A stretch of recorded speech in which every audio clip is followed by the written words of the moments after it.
Hi everyone, and welcome to our review of the Organized Konfusion album titled Organized Konfusion. Although I couldn't find it on Spotify, and I could find it on DatPiff. So DatPiff calls it a mixtape, and I wasn't sure if it was a mixtape or an album. I didn't look that too deep.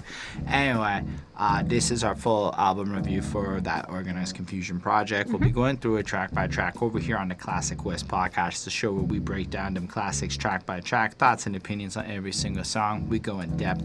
My name is Holden Stefan Roy. I am your lady friend Bonnie. And before we get into it, we do a little part where we like to introduce why we talk about each album. In this case, it's a Patreon request from Mr. DJ Black Hurricane, who recommended we check out this project. So every 3 months, if you sign up over there, you can tell us what album to review, and you'll get about 4 a year. Yeah. And that would be something for those of you who really want to see us do an album review, but well, the more of you that come along, we might have to do like fewer. We'll figure it out. Yeah, we'll figure it out. Yeah. That's not your problem. But it's just a way to expedite things a little more than the YouTube comments. But on that note, we do like to tell people our familiarity with each artist at the beginning of the album, because I think it's fair. Most of y'all coming here are going to be probably long-time Organized Konfusion fans. You probably like Pharoah Monch. You probably like Prince Po. You're probably feeling the vibe for a long, long time is what I'm trying to say, considering it's 91 till today. It's a lot of years. I think it's 91 till infinity. Is it not? 93 till infinity, but it was close. Still, in my case, I know one Pharoah Monch song, which I know Bonnie also knows. So why don't you tell us about your one Pharoah Monch song that you know? Yeah, so I know Simon Says, and that's I've known that one for 15 years. I don't know when it came out, but I've known it for a long time, and I feel like I heard it on in a Charlie's Angel movie, but it wasn't on the soundtrack, and so I had to dig for or maybe I just probably watched until the credits or something, and figured out what song it was, and then I was like, that sounded like it. I mean, they only played 30 seconds of the song or something, but it sounded cool AF, so I definitely wanted to check it out, and it's been really good when I had when I get very angry, or when I've been very angry, I put on that's a good song to just to be whatever too. I know it's a weird, it doesn't, maybe it's just the hypeness of it, and I don't know, I just needed something to get my energy out. So yeah, that's all I know about that. I like the part where he goes, "Girls rub on your titties." What can I say? I really enjoy that part of the track. I imagine that when the ladies play along, it's fun. Yeah. But I don't really know anything about Organized Konfusion other than that, except that everybody fucking loves Pharoah Monch. I don't know anything about Prince Po. I came into this really ignorant. Yeah. Which is cool, because half the times we come into it really ignorant. So I was just open-minded, ready to just consume the music and see what the fuck was up. And I literally didn't even know a little bit what it was going to sound like.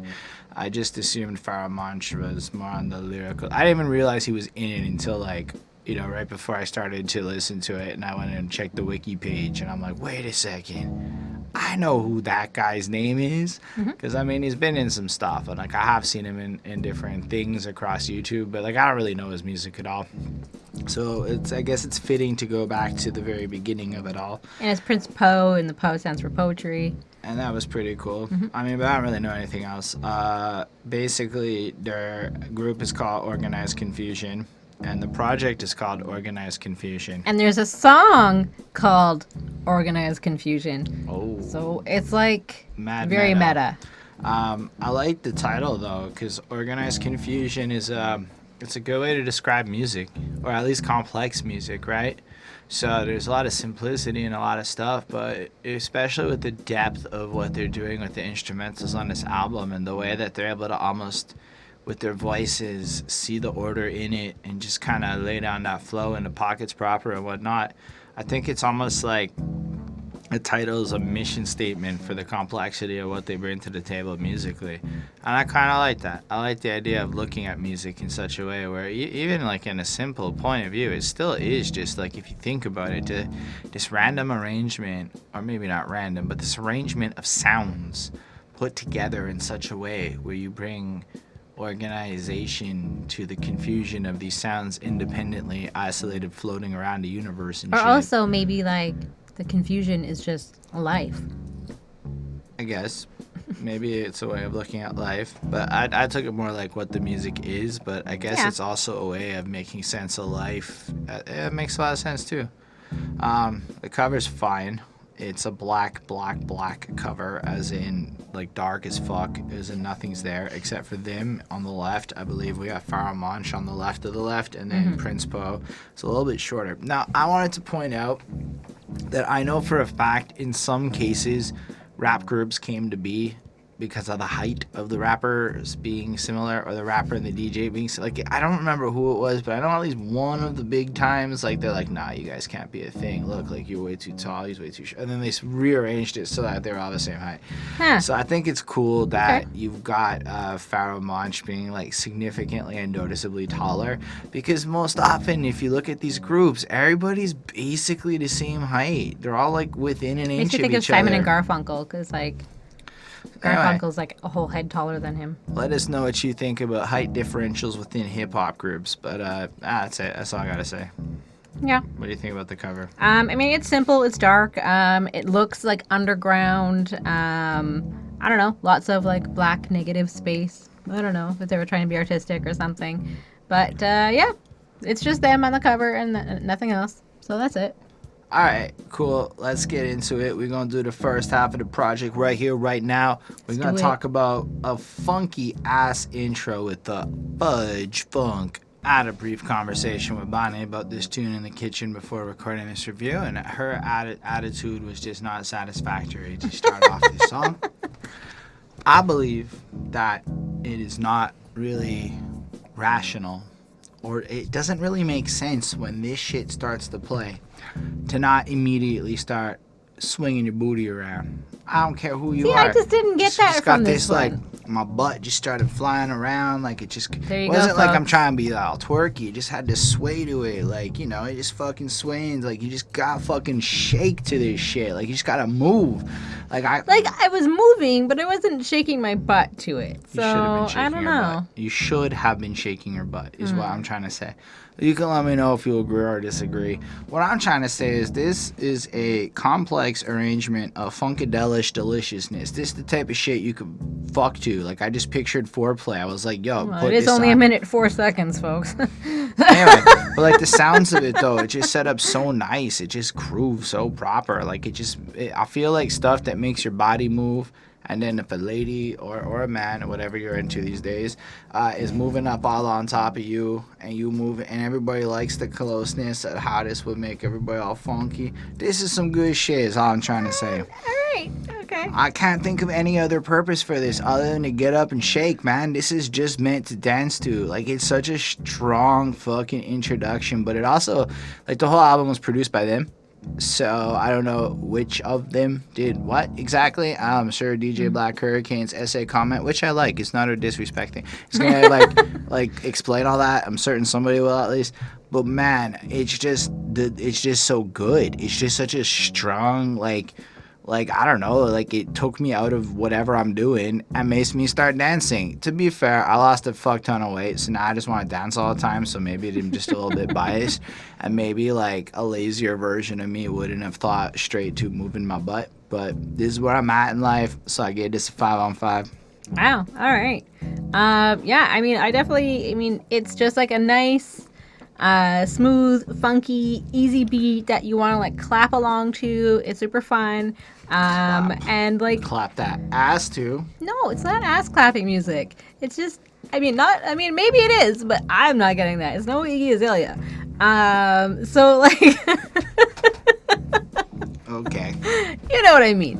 Anyways, I really like this era of rap music for this, like just for making this, and it also just sounds very New Yorky. Like I just feel like I'm on like a street corner in New York, and it's like, you know, you have like a jacket on, it's like spring or fall, and like I don't know, people are just like, I don't know, maybe it could be used as like a sample somewhere. I feel like this is what they were doing at this time, like they were kind of but putting actually- samples Actually, be that made used me for samples? think about it, because whoever is that owns, I think it's Disney, owns whoever the label is that owns the rights to this music. But I think that why it's on DatPiff and it's not on Spotify is because while it was dropped as an album, nobody wanted to clear the samples for digital. Because the original, everything that got worked out is put out on the physicals, and then when digital comes through in 2005 to 8 or whenever the fuck that law got passed, all of the deals related to digital distribution, so Spotify, the internet, it's a completely separate reworked contract, because none of the original contracts for all the copyrights took this into account. Right. So effectively they had to rework everything out. So when they come to shit like this, they're like, you know what, nobody wants to get that kind of sued. And then they moved on. All right. But yeah, anyway. Yeah, I mean, so this is what it is. And so I don't know if you're supposed to like maybe like do like a slower like break dancing like routine or something, or a set or whatever it is. I don't know if it's what it's called to this, or like, but like, or just to be used as a sample. But either way, it's like a good it's like I said, it's rather short. It's only 1:04, and so it's a good intro. It definitely like pulls you out of what you were doing before, like you said, and kind of like puts you like, here, this is what you're going to be listening to now. And I don't know, I thought it was really great. I gave it a 4.4 on 5. Shake your booty. Anyway, that's fine. Let's talk about Fudge Pudge. Okay. First of all, there's a music video of this track. I watched it. I found it pretty unremarkable. It's the three of them in the alley doing their thing. I suppose it's good in the sense that I was able to clearly identify Pharoah Monch, Prince Poe, and I was also able to identify OC. Now, what's interesting about OC, and I might be wrong, but I think I read online that this was one of his first verses ever. So I thought that was pretty cool. I might be wrong. You can correct me. But just given the timing of it all, it's still pretty cool that they're fucking around with that DITC crew just like that. So it just kind of shows that they're in that, like, right away, they're in that tier of, like, underground legend through affiliation. Regardless of, I don't know what comes next. Apparently, other albums may not have retained the same level of quality. I don't know. I read the internet. I didn't hear the music yet. But I'm going to check it out because I was blown fucking away by this project. But the one thing I thought was super nifty and stand out above and everything else before we really get into the track was just the use of harmony. Like when it goes beats equivalent to this, something that I can float, and this the way they all did that, and I was like, I could see how like a See, Bone I don't know Thugs anything about and, harmony, so like that's like a good thing that you picked that up. but I was like just kind of wondering, like, because a couple years later there's a Bone Thugs and Harmony and shit like that that's coming out, so I'm wondering if like they listen to this. I mean, I know that their story had them harmonizing and doing shit whatever, but it's just kind of cool to like see these different elements of stuff that over time kind of expands like that. Again, I'm saying I know Bone Thugs and Harmony was just doing their shit on the corners and it was maybe respective and they never even heard this. I don't really know. Maybe they also cited it as an influence. I was just brainstorming. I don't know. What do you think about this track?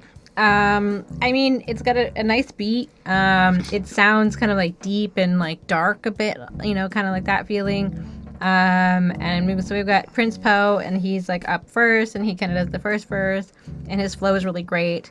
I really like the timing of some of his wording. I thought that was really cool. And on the second verse, we've got Pharoah Monch, or I don't know how to say it, Monch. I don't know. I'll just call him PM. You know what? I know how Eminem says it because he says it in Rap God, and I learned Rap God, so I know he says Pharoah Monch shit or whatever. I assume it's Monch because that's kind of how it's spelled. I'm gonna go with Monch. Okay. Because nobody's ever told me I'm wrong when I said that. Watch this be the time. Anyway, so he's on the second verse, and like, maybe I'm biased just because I listened to him for like so many years, but like, he's so good. I just want to clarify. When she says listen to him, Just the same song over and over and over and over again. Yeah. That's it. That's all I mean. Yeah. She used that song to hit on me. You did, back in our courting era. Well, there we go. Rub on your titties. Go on. Okay. So anyways, so he's great. And also I just need to like compliment like their sounds together. Like they just sound so good. Like you can almost like barely tell I mean, at least on this song, kind of like who's who, because they just sound kind of like, I don't know if John Lennon and Paul McCartney, like their voices just worked so well together, and like it's this kind of thing, like it just feels so smooth and like, I don't know, it's great. I really like this one a lot.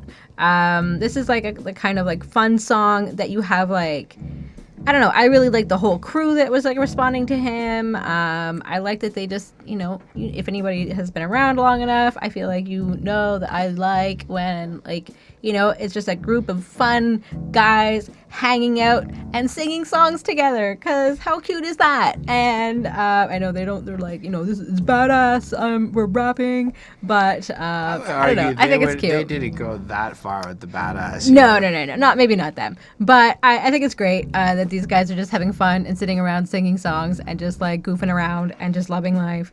And like really like based off of this song, like they both have like equal talent and skill. Like they're both great. It's just really fantastic. And there's like some piano at the end, and it's very nice. And I love me some piano. That only adds to my enjoyment. And like it makes you want to like clap along when they start clapping at one point. And like you can like see someone or at least I can in my mind,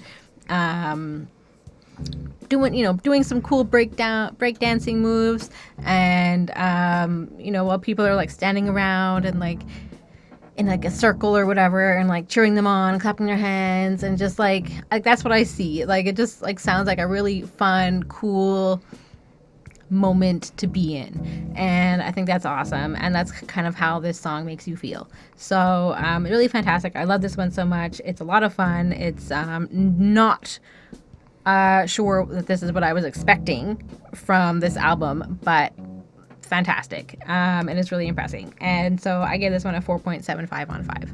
So I'm not gonna say that this particular track is hitting me with the most profound bars, but it does hit me with that airy, fun feeling that you're describing. And there are tracks that hit me with the profound bars. And given my average watch time, there's just a point I wanted to make that definitely applies more to something like releasing Hypnotic Gases or Prisoners of War.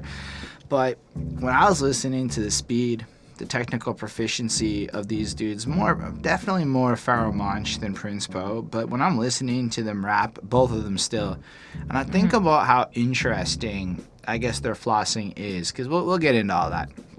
Or I think about the way that they can tell stories, and I think about just their versatility. And then I think about all the underground white dudes spitting like Tech 9, pretending like they're the first dudes to ever rap fast great, calling themselves the GOAT. And I'm like, these motherfuckers dropped this in 1991, right? And honestly, there are moments on this album that contend next to any of the best of these underground fucking wannabe top GOAT kids. I'm talking about the lyrical miracle fucking spiritual dudes is up there dropping all sorts of rhyming shits that just fucking compound it. Like, look, rapping fast is cool when you're 16 to 22, when you're, you grew up on Eminem, and like, I get it, right? I went through that phase, but there's no depth to a lot of that shit when half your, like, Logic is just garbage to me because he says fucking nothing.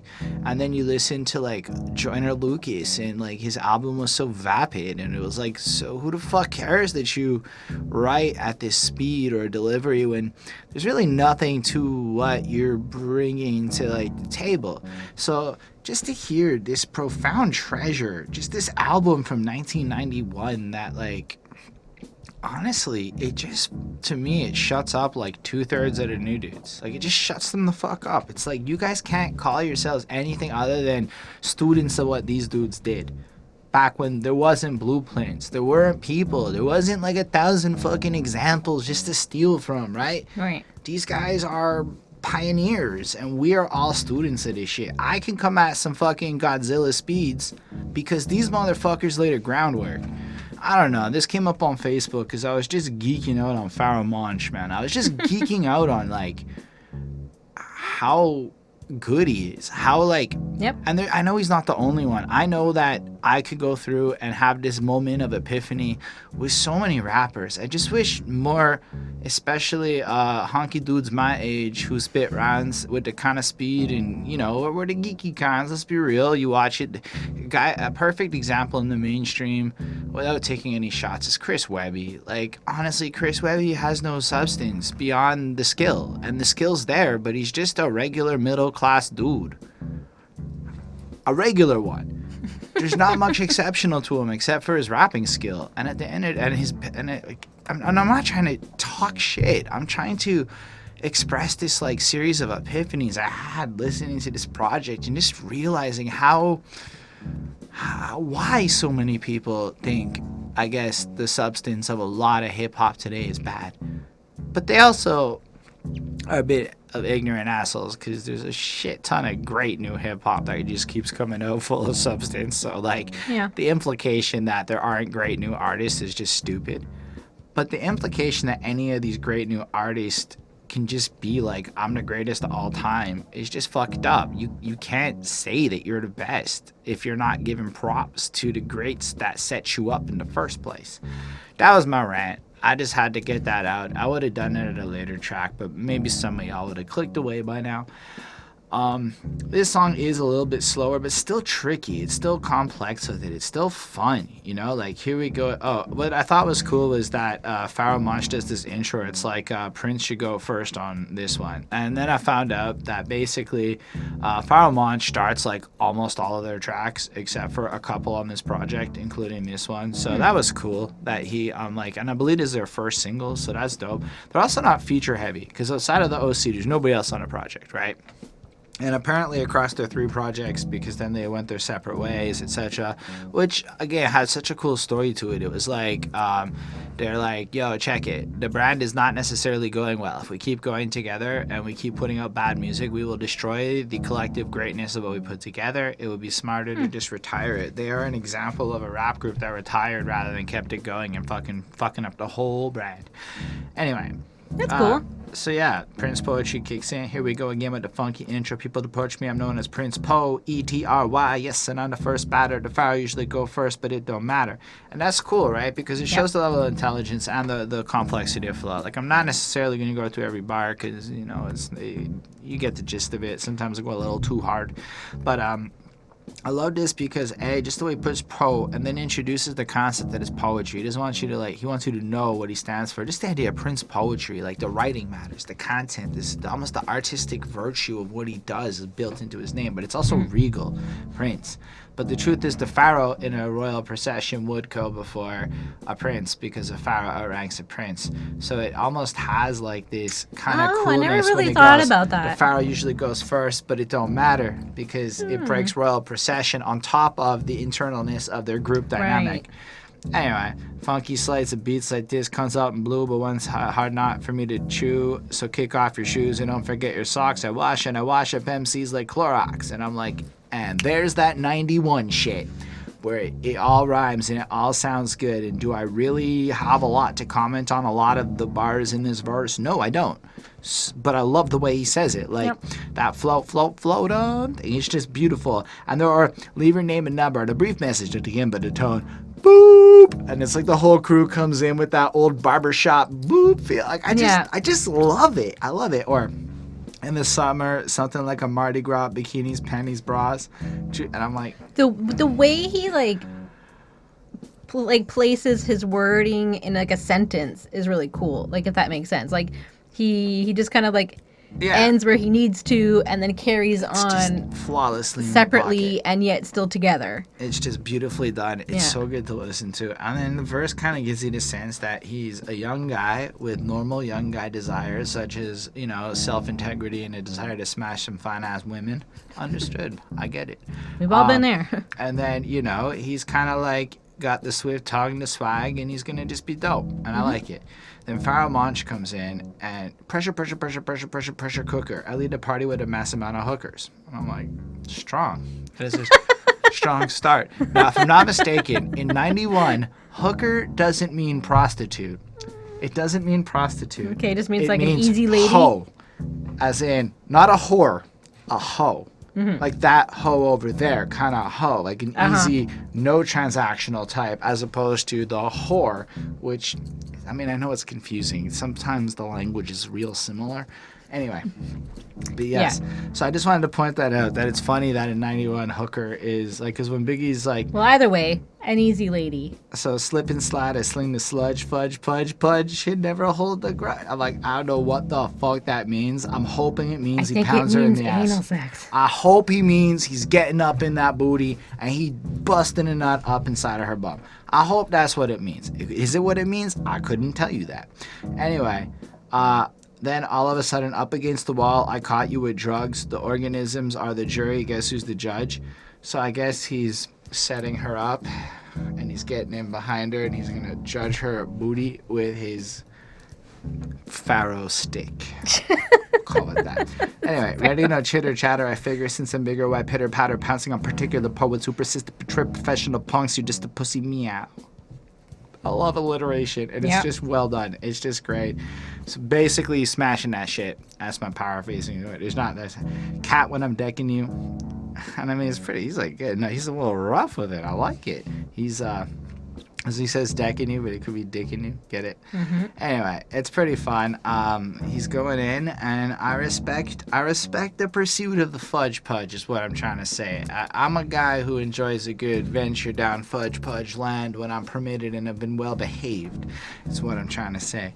I like when he goes click slick, rhymes out the mouth, tricky and adjust, plus him down with Mickey Mouse, and I'm like, what the fuck does that even mean? I don't know, but apparently, I guess because the label, so I clicked on the Genius annotation, and it's a reference to Hollywood Basic, which was owned by Disney. So I guess because your label is owned by Disney, you're down with the mouse. I suppose it's so random. I'm fucking her in the ass, Mickey Mouse. I wonder how Disney felt about that. Anyway, come on, everyone, let's flow with the rhythm of the tongue to the rhythm of the drum. MCs want to battle, but they can't get with the capital M-O-N-C-H. Anyway, y'all get it. He's dope. Then OC comes through. And I have to admit, OC is dope, but noticeably a little bit less dope per se on this beat. Okay. Like, I'm pretty sure we heard OC on a whole bunch of different shit. So I don't want to even imply OC's not dope. He sounds great on the song, but I feel like it's just a little less good. Anyway, the form I signify is cultivated. I spread it. Many, many lyrics memorized, embedded in my think tank. Sharp as a shank knife. I strike the mic just as a snake bite. Suck out the poison. Yeah, go ahead, try it. Skills of an assassin. Watch as I'll fly. I'm like, this is violent. Like, it's hard. And he's a fucking killing it as an MC. And I'm like, weren't we just talking about anal sex and other airy topics? Where is him going after girls and doing the Fudge Pudge? Why is he slashing people? Anyway. Thorough doesn't matter to Burrow. I'm swinging clear to the end of the party, clinging, cheating MCs like government. And I'm like, okay, fine. So he fucks up MCs. And then if we move along again, go against me. I'm quick to pull out the driveway. By the way, hey, picked up your girl because she was going my way. I'm like, you threw it in as like an add-on. They're probably like, bruh, you got to say something about a girl. We're fudge pudging up on this track. And he didn't until the end. Come on, OC. Fudge pudge that chick. At least be like, and I fudge that pudge. In the middle of the track, just throw it in, because like it just felt like his verse, it was a little different than the theme of the core of the song. Was it enjoyable? Fuck yeah. Do I like this track? Does it flow nice? Of course. Do I hope I get some Fudge Pudge later? Fuck yeah. 4.5 on 5. Well, I'm gonna go walk into the sun. If you were to say, given the first two tracks, what is the third song gonna sound like? I never in a million years would have guessed this. I just never would have with the it's just like, what the fuck kind of, like, where did, I mean, it works. Yeah. It totally fits into shit. Like, I'm not saying, but I'm saying it felt like a curveball smacked me in the face. I felt like this was so, like, different. I felt like the last one and, like flowed so well into this one. Like, it was such an easy transition. But, like, I feel like the sound is so different. So not that the transition is there, but, like, when you're thinking about, yeah, super funky, got, like, this super kind of happy, airy thing. But like, I don't know. And honestly, spoilers, but when you hear the next one, it's just as jarringly different. And I think that's fascinating. What do you think of this track? Well, there's certainly a horse of a different color. So like the beat on this one, I feel like it isn't that like original of like a beat, but like the specific noise that's like featured in this beat is like super unique and would be noticeable if like perhaps it would be sampled on another song. So it definitely sounds like something that would stand out. And I found this one to just be like fun, casual, easy. I felt like it was like a good summer song. So they're seeing some of the issues around them, and like they want people to be better, and they want people to walk into the sun, sort of like facing like the challenges of life, like enjoying them. And it's just a smooth song. And then at the end, we've got Prince Po spitting about the day or like a trip that he, or a day, I guess it was a day, that he spent in Central Park, and like found himself like watching and like cheering on like a street performer, drummer, and also he has allergies, so he had to take a antihistamine. And I thought that was like a random thing to kind of throw in, but like a normal thing if you have allergies. It is definitely one of the first times I've heard a rapper dead ass in all seriousness bring that up. Like, yeah, be like, I gotta go take Claritin or whatever, you know, like, yeah. It's weird, but it works, and it's normal, and yeah, I don't know. It's nice. I really like this one, and for me, it really like felt like hip hop. I don't know. There's something about it. It's really cool. I gave it a 4.4 on 5. I really like the kind of general tone of it, where it's like look around at the world and try to almost appreciate those good things into it. Like I feel like it's almost commentating on perspective. Like anyway, so like the sun reflects off on the waves at sea, rain supports the implants, the tree, there's a breeze in the park, kites fly high under the branches, convertibles fly by the sky, blue fields green. At this point, Prince Poetry has handed the mic over to Pharoah Monch, who has split it up. So I like how they go back and forth on this first verse. And I like how they just kind of paint this kind of picturesque situation where it just kind of feels like you're in the park and whatever, and you're chilling. And, you know, you can kind of picture him in the car cruising and, you know, beep, beep, beep. And I'm like, that's fucking funny. Who's got the keys to my Jeep? And then Pharoah Monch, see that black boy over there running scared? His old man runs numbers. Summer's coming and he'll feel dumb if his son doesn't have a new pair of sneakers. So he combinates people's numbers in sequence. Someone plays straight but not the leaders. And it's, I guess, this little flash of, like, as much as it might look all nice, there's still that kid who's scared because his dad's involved in some shit and it's not necessarily as safe or whatever. And then just moving into how hip-hop's pumping from Jeeps and it's daytime, but we still see stars because, I guess, you know, there's hip-hop stars. Everybody's partying, everything's good, so let's move on through it. Then it gets a little more commentating. Then you got this hook where it's like this lady sample. I mean, it samples, it's got additional vocals by Vicky, according to Jiminez. Well, duh. It's Vicky. Whoever the fuck Vicky is. Just one name, Vicky. If that is your artist name, that is not the smartest artist name. Anyway, I like how then they got the two of them together, like, we gotta get away, we gotta do it down, we gotta walk into the sun, ha ha. And you're like, Yeah. alright. And it's just so young and juvenile and goofy is what I got from that. Like this carefree, like almost like they're trying to shed off like the weight of the world and almost convince themselves to walk into the sun and enjoy it. I like how the second verse is the love and hate, black and white, right or wrong, who is right, smoke some joints to anoint the brain to the vanishing points so they won't go insane. And it's an interesting point of how when you're living inside of this world, there's a lot of hatred and complications. You might go ahead and smoke up some doobies in terms of coping with the situation. I like how it's not necessarily glorifying. It's more explaining why in this environment with these kinds of questions and these kinds of confusions and the lack of answers out there that people would essentially on their wit's end go ahead and smoke pot. It's more of an explanation. So I thought that was pretty cool. And I like how the following up is like Prince Po is like, mother, may I? Yes, you may. Take 2 giant steps to go out to play. And I think it's kind of like interesting because it's like almost playing on permission to smoke pot, but almost like saying that if you go outside into the world, it's almost like... But also the 2 giant steps made me think of like like Neil Armstrong landing on the moon. Like 2 giant steps for mankind.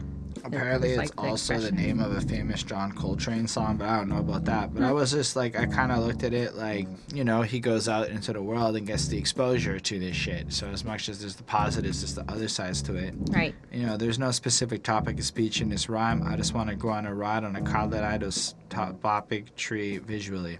So, I mean, I kind of think it's fascinating how, like, they didn't necessarily have a goal with this. It's almost like they're just out cruising and this is just what they see. So they're commenting on the life that's around them. Overall, that's cool. And then I like the kind of touching end of Prince Paul in the end of this when he's like, here comes they fall. I can remember when we used to chill and hang with Paul C, because their original group mate Paul C had passed away, I think in 89, and that was sad.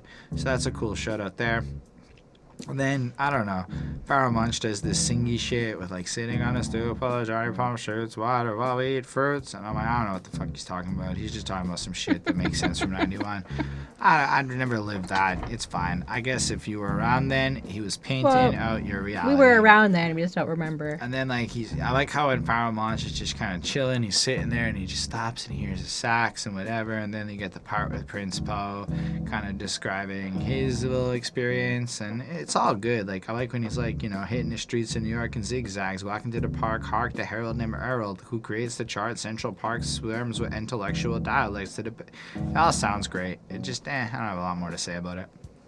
Okay. I thought this song was super enjoyable, and I give it a 4.5 on 5. Like, it's just really quality. You can throw it on. I definitely think self-isolation times in the middle of not being at barbecues with delicious food is not the right time to consume this music, but it's still good to have in the bag for those moments. Anyway, Yep. Sometimes when you fart, you release hypnotical gases. Oy. Like, this song is just stupidly ridiculous. Like, stupidly good. I mean, the beat is like, it starts off with water, and then it just fucking evolves, and then the beat goes fucking nuts and almost picks up in tempo, and they go even faster and shit to keep up with it. Mm-hmm. But, like, there's just so much fucking dopeness going on in this track. Like, from the jump, Pharaoh Munch has this intense, hard-hitting, fast-paced flow where it really, I don't care who any of these little fast kids are from, like, nowadays. Like, this is some dope, intelligent shit is why it's really cool. As you look from henceforth I come, riding the windlass, eliminating competition from bird's eye view. I'm descending in helicopters in a village raid. Flesh will burn when exposed to poetic germ grenade. I'm like, that's some war shit. He is absolutely commenting on some of the, let's say, negative shit. Because what's going on in 91, the Kuwait-Iraq situation, I believe, is going on. The Desert Storm era of things. So there's a literal conflict that he's commentating on here. Mm-hmm. So as much as you can go and spit real fucking quick about how dope you are, about the cocaine you do and the girls you fuck, it's a lot cooler to me to spit real quick and intense over political commentating. Like, that's just fucking dope. And then the way he's describing this, honestly, it's kind of granular. So, not granular, it's kind of big. Like, it's kind of like done in a way where it can apply to most such current situations, you know? Mm-hmm. Flesh will burn when exposed to the poetical germ grenade. That line is so cool because it's almost like doubling over, like, yo, but on top of that, I'm the ill MC, so check my germophobic war, or germ war. Anyway, I'm tired. When I'm operating on the cell, walls to membranes, cytoplasms to protoplasms, disintegrate them, eliminate them. Now no one has them in battle. I display a nuclear red letter to destroy bone marrow and cattle, thereby destroying the entire food supply. And I'm like, yo, that's kind of harsh. He's like really talking about some of the terrible shit that goes on in war when people fuck shit up. That's crawling with AIDS, maggots, flies. It's ironic when a demonic government utilizes bionics and a $6 million man to capture me. Clever. However, could you never begin to apprehend a hologram? I'm like, of course he's a hologram. So anyway, he's some cybernetic super fucking warrior, and the government's coming at him with everything. All of that was super cool, but what really fucked me up was just some of my favorite bars on this project, and some of the favorite bars that have popped out to me on all of them. I don't know why, but it's I do know why. It's the way he delivers it. Who's determined to fight solely, to defend in wars and a land of the holy. I threw a rock and I ran. I'm like, oh, like but the way he says it, it's I threw a rock and I ran, but it's also like I threw a rock and I ran. like he's a soldier and he threw a rock in Iran, right? Yeah. Because I couldn't stand anymore within the depths of dissent. So it's I can't stand for like this system, but also like literally in Iran, that's what it is, you know? But then he goes, don't ask me who's sane. Like, you know, Hussein said, what is it? Saddam Hussein. That's the one. Because the hypnotical gases are eating my brain. And I'm like, this is... Well, I think also he was threatening like nuclear, you know, whatever. Yeah. So... But I was just like, it's just the way he spit that. It's just so intelligent. It's just fucking dope, man. And then the chorus is fine. Oxygen levels, check it, whatever. Then Prince Poetry does his second verse. And it's equally as dope, but it's not I'm lying. It's a little bit less dope. I'm a little biased there. But anyway, 20,000 is below, minus 140 degrees. Sees the info, gathered the archaeologist. The aftermath needs to follow this because it's deep. And I'm like, that's pretty smart, you know, like looking into the depths of the world for the complex of shit. And I'm like, again, these guys is not rapping like this today. Equivalent to the esophagus, breast, the scientist, aka Optimus Prime. Obviously, some dudes is rapping like this. I'm not trying to say it, but like what I'm trying to say is that doing it in 2020 is less impressive than doing it in 91. Done. That's what I'm trying to say. Well, because doing it in 91, like, look. Well, I think that, I mean, maybe I'm being presumptuous here, but I feel like maybe like Run the Jewels is like kind of... Nah, Run the Jewels isn't like this, the same speed, the same intensity. This is more playing on that like rates, or like I'm talking all the double timing fast guys, right? I feel like Run the Jewels is more of a punch you in the face, hard hitting, kind of slower down kind of tone to it. Like they're not, like this is faster. But what I'm saying is that they're not compromising message or integrity of bars for that speed. Like, it's just fucking cool. Like, partition with infrared light vision, precision beams, colors, reds, fuchsias, lime greens, which is all infused inside of infrared. I was like, that's actually really smart. Black, you don't know my formulas from dope lyrics. Uplift spirits, and yo, I hear it's fatal to walk the path of confusion when it's torturesome cherished while like most like humans perish. Anyway, it's fucking dope. But then we get to a verse that just... So apparently Talib Kweli says that this is one of his favorite verses is so maybe it's not this track, but on this album Talib Kweli fucking loves Pharoah Monch's performance. Anyway, well, I'll get back to that after. Like I said, I'm a little tired, but this verse just fucks me up, man. I'm the one who is in all things, thus the unorthodox I am, the paradox I am, the equinox extending my hand into dimension to unlock new doorways, and so the light is revealed to me that there must be more ways. And it's like he's a paradoxical existence of something that is just kind of in tune with the universe around him. So because he's in tune with the world around him, something that maybe shouldn't exist in this world, he's able to see the potential of everything else around, to the point of playing with rhythms. It's nothing more than a mere game, enabling me to advance some wisdom. And I'm like, this is fucking really empowering. This is like strong. It's basically like he is operating at a higher level of existence. And I'm like, that's a cool flex, right? Like, not enough people use that flex. Words will exist like vampires. No need for sunlight from concentration camps. I escape with my sanity. In 2010, every man will be subject to global warming. And I'm like, wait, what? What the fuck did he just say in 91? Let's be real. When you catch that lyric, you're like, that's some prophetic ass motherfucking shit, right? Well, I mean, it had already started. Like, people were talking about it, but not to, like, I don't think. I know, but, like just to because it was, like, acid rain in, like, 1991. Everyone was scared of acid rain and, like, the rainforest and, like, all that. But there's still almost, like, I mean, it's just almost a prediction of where society was going, you know, so blatantly. And I guess hearing it, and then if you think about 2010, global warming is literally the hot topic with that exact wording. And you're like, no shit. Formless oval, millions of swarming. Seek and you shall find the deliverer of a rhyme, the intelligent one utilizing a mind. But it almost feels like with that global warming sign, it's like all the terrible shit's gonna come, and then if you move also, forward... I mean, if like there's all these like releasing hypnotic gases or whatever, I think like that's kind of what he's talking about too, is that if you're releasing all this, there's going to be like a consequence to this. Like today, global warming, isolations. Sitting here, because for real, yes, in terms they're saying of that like a thing that we when should he's talking really, about disease, then yes, we should really be afraid of diseases, prehistoric diseases breaking out of melting icebergs in the polar caps. Yeah. So literally, there is a disease kind of thing. It's already starting to like pop up, especially like weird things in like northern Russia and things like that. Anyway, I'm pretty sure that the Talib Kweli verse is a different one, but still, this is fucking ridiculously amazing.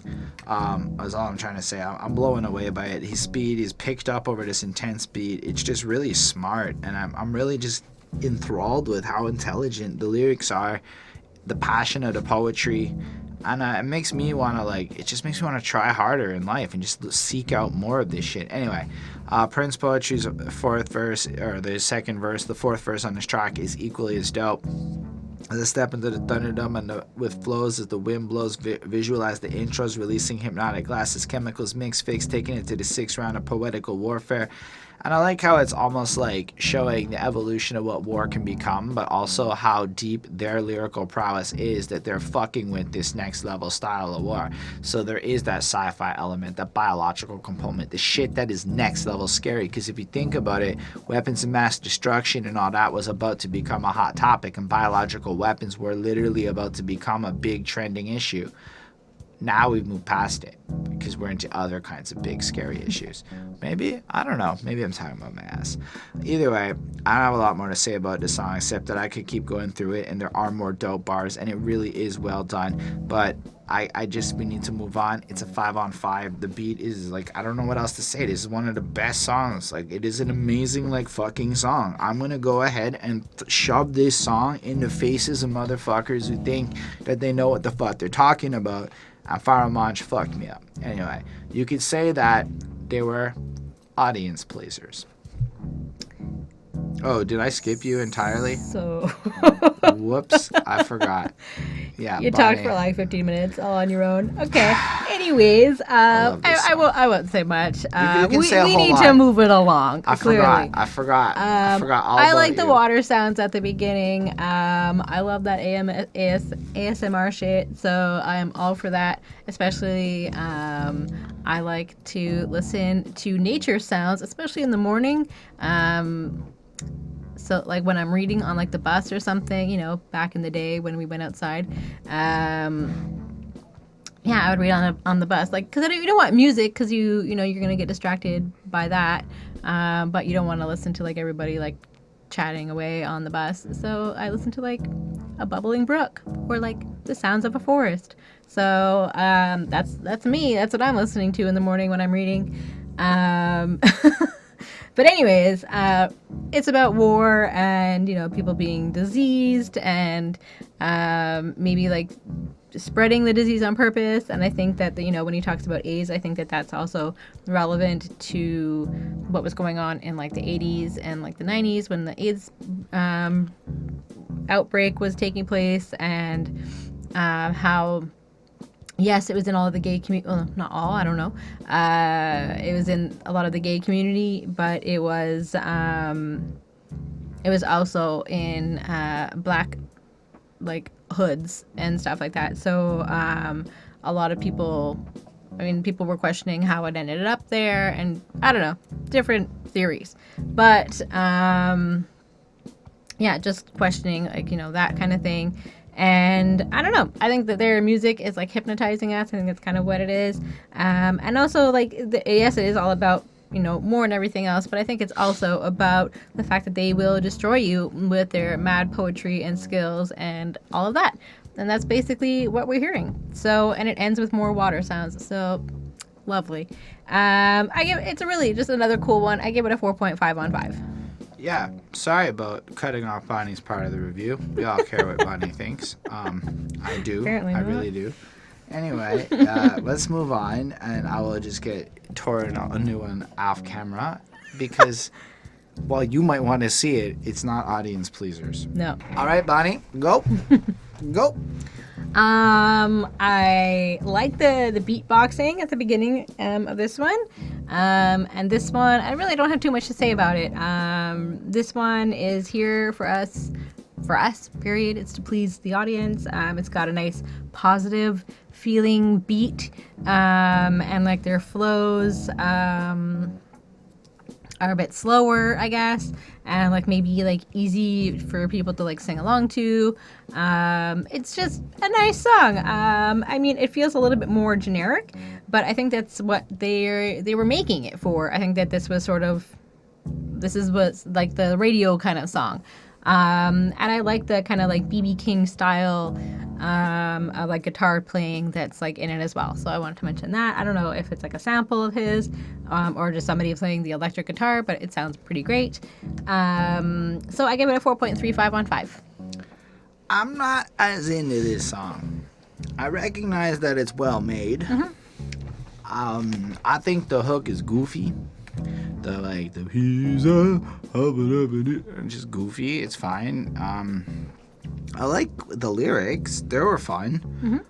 But I feel like the delivery, everything just didn't hit me the way anything else on this project's hit me so far. I felt like every track is like reaching into a random bag of like candy. Like, what's that Harry Potter Beelzebub's Bop's fucking jelly bean bullshit? I don't fucking remember. But they actually made a real life one, and some of them are fucking gross. And I'm not trying to call this song gross, but this is like getting a less desirable jelly bean after a really desirable jelly bean. I like the way Varmont starts it though, with by the grace of God I get a speech like Malcolm, expressing, flexing, flaunt the style that's wicked, inflicted, addicted, that people can't understand the particular way that I kicked it. So I think it's cool that he like sets himself up to compare himself to Malcolm X, and he wants to come through with a complexity and a strength and everything. And then he's like, smooth, is it not? Yup. Is it dope? And I'm like, okay. Yup. Is it hot? I'm like, okay. Is it hot? And I'm like, that was like the most filler shit I've ever heard in my life. And that's fine. There's a lot of filler in life. Easy for you to hum along to whenever I'm rapping, and I'm like, I suppose so. Keeping your feet. I'm like, I'm done. Our Prince Poetry is next. Artistic formulas label me as a hip lyric professor, pressing to be the one lyrical chauvinist. Study facts about my brothers, read all about it, cause Prince Poetry and Munch got us down undoubted. I'm like, that's alright. He kind of comes in pretty fine. I like his use of chauvinist. It's pretty strong. It's not a word you hear a lot in hip hop, so I thought that was true. Cool. Something smooth, yes. Prepare for the audience, please. And I'm like, okay, it's fine. And they're just two simple, positive MCs coming through with their, like, it's a good flex. This song, their attitude is different, and I do feel they display that attitude. They are totally not on the side of people that is trying to suppress me through violent means without, well, I mean, they're using some complex top-level tactics to fuck me up, entire military strategies, but they're not like, I'm gonna fuck you up. They're not like, yo, I'm gonna bust the guy and blow your ass up. They're not trying to kill you. They're not trying to rob you. They're not trying to hurt you. They are trying to rap so fucking well that you can't hold a candle to them, but that's the sport, and I really like that. I don't really think there's any other bars in this track that I really thought stood out or hit me or was interesting, but I love the way they say the stuff. I like the singy kind of flow to it. I just think that this track was a nice, simple little ditty. I could see how this was super fun at the live show. I could see how everyone would sing along to it. But man, I had a lot of trouble with this. 4.15 on 5. I don't think it's bad. I just didn't enjoy it. So, next up is Jiminez Criqueta. What do you think of this? Gotta make sure you get your part included. Okay. Well, I mean, this one is short. It's only a minute 25, and it's just them like being silly and just kind of saying nonsense, really. They're just like laughing and goofing around, and like there's really like nothing fantastic about it, but I always enjoy people having like a fun time, so that's nice. I don't really have much else to say about it. It's an okay little ditty in the middle here. So 4 on 5. So the best I've been able to figure out in my journey through these albums is the reason these skits exist, I'm going to call this a skit, is to show off a bit of the personality of the band, almost like letting their hair down, a little behind the scenes, like them goofing around in the studio. I appreciate that, because then you're like, oh, like, you know, it kind of makes you like imagine them like out of like the studio, you know, like just like having a nice time. Getting a little stone, the 80,000 leaks to the middle of a doobie. I didn't feel like there was a lot to it outside of that. Yeah. It's a pretty good beat. It's more in line with that first funky beat, and I like it a lot. I felt like it's nice. I don't know. It's pretty unremarkable, all things considered. It just filled its role as a skit thing, interlude break before we moved on to another banging song. So I gave it a 4.25. I'll be honest, the last couple of tracks on this project, not my favorite, but it definitely picks up again for me. I don't know what you gave it. This one, I gave it I think I gave it a 4, yeah. All right. Well, truth is, when the cats are locked in the room, they are prisoners of war. It's wrong about the other song. It was this track, Pharoah Monch's second verse, that Talib Kweli cites as his 6th favorite hip-hop verse of all time. Bonnie, I'm going to talk a lot. What do you think about this one? Well, I'm not, because there's really not too much to say about it other than the fact that they're fantastic. So much to say about this one. Like, you just hear it and you're like, this is tight. Like, it's so good. And like Pharoah Monch is great. He's just great. He is a goat. He's all of the animals. Who the fuck is rapping like this? Like, I'm trying to say, is all these motherfucking kids trying to come in there with their complex rap flows and trickety tricks? Yo, what Pharoah Monch does in that third verse wrecks like everything. Wrecks it. So yeah, I mean, his flow is just fantastic. He spits so well. And this one, like, for me, like, it's just them showing off their rap skills, and it's it's fantastic. I don't know what else to say. I gave this one a 4.75 on 5.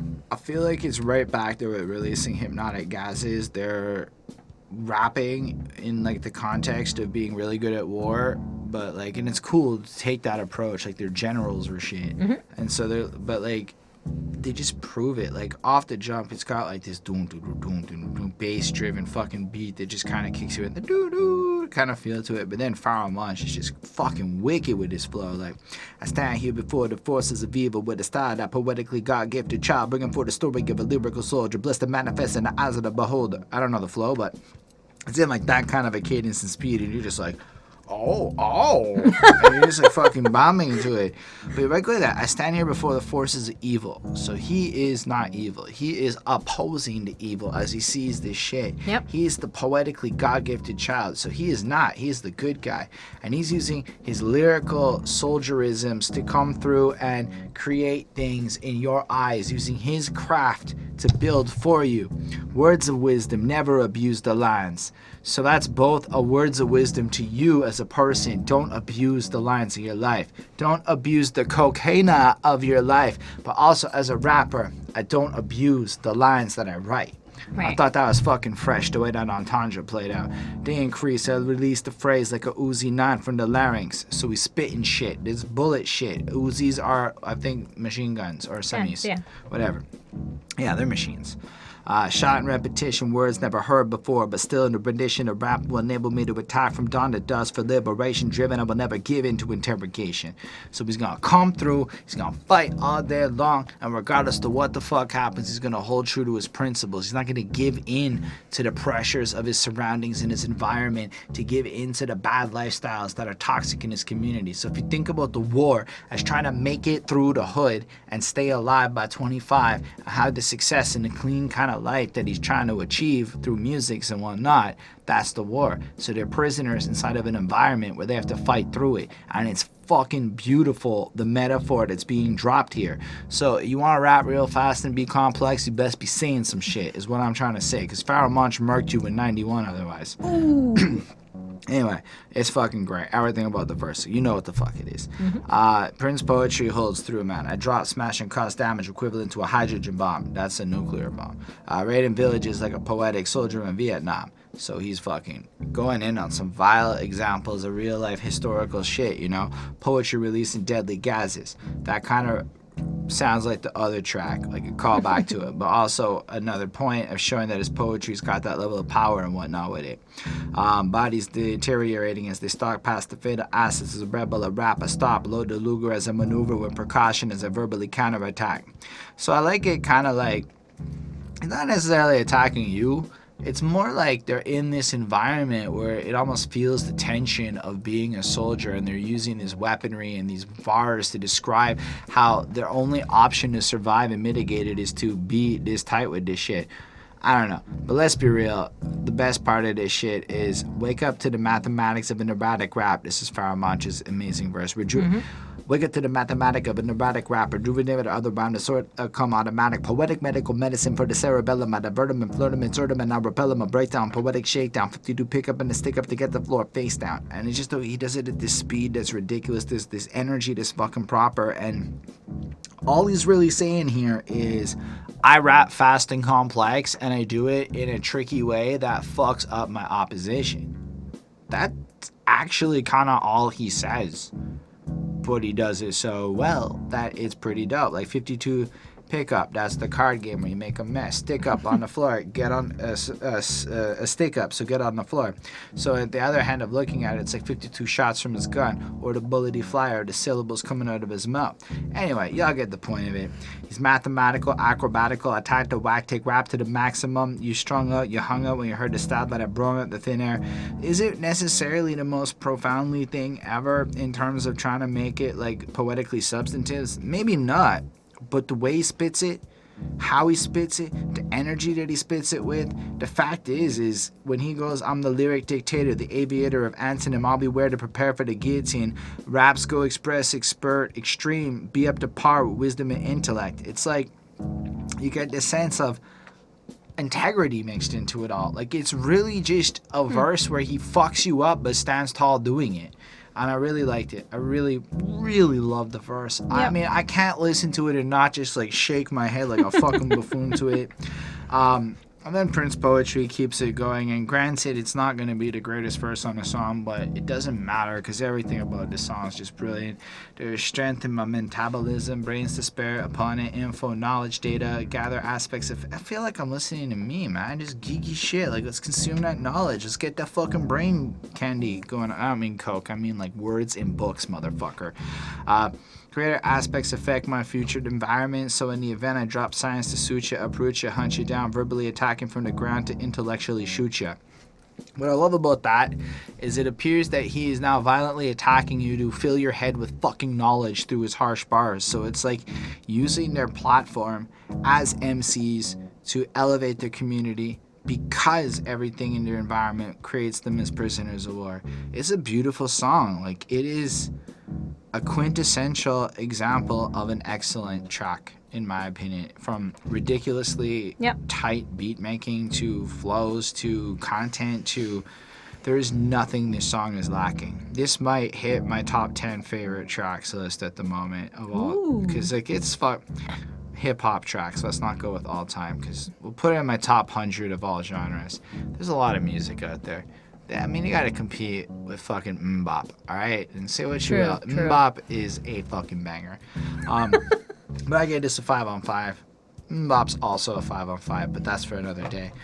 I love this track, and I guess that's it for the first half of this review because it's 9:09 p.m. for us, and if we get in trouble with our neighbors, that would be bad. But thank y'all for being here with us through the first half. We will finish up the second half of the project very shortly. We very much look forward to seeing your thoughts and opinions on every single song. Or that's what we did. We look forward to seeing your thoughts on this video. You really are tired. I really am. And I'll talk to you down there in a less tired state after some sleep when this video's out. But I mean, it just means the world to see what you think and to hear your stories with it.